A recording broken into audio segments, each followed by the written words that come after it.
le Flash Info. Et à la une de cette édition, la production d'Areva interrompue hier à l'usine de La Hague par un mouvement de grève. Le personnel a marqué son inquiétude contre les projets de sous-traitance de certaines activités actuellement gérées directement par Areva. Dès 5 heures du matin, une mobilisation a été organisée devant l'entrée du site de La Hague. Le mouvement, qui n'a réuni que quelques dizaines de manifestants, a été levé dans la matinée. Enfin, selon les syndicats, la grève d'hier a été suivie par 90% des postés.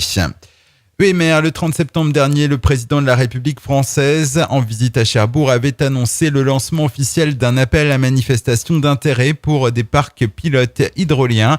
Les industriels avaient initialement jusqu'au 25 avril pour présenter un projet de ferme de pilotes hydroliennes.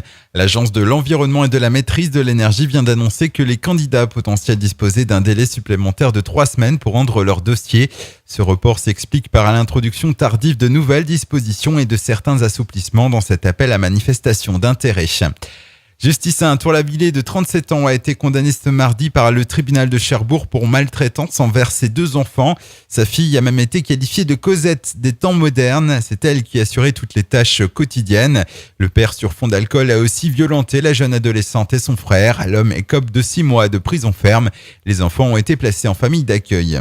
On reste au tribunal de Cherbourg où un pyromane comparaissait hier pour des incendies provoqués dans un immeuble et une laverie à Picauville, des faits qui s'étaient déroulés le 25 janvier dernier.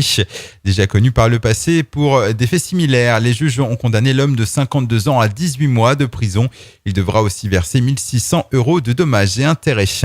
Et puis aux Éléis de Cherbourg, l'aménagement du jardin de la Divette s'achève. Pratiquement toutes les plantations sont faites. La construction des murets se termine et les travaux du skatepark vont débuter et s'achever avant la fin du mois de juin.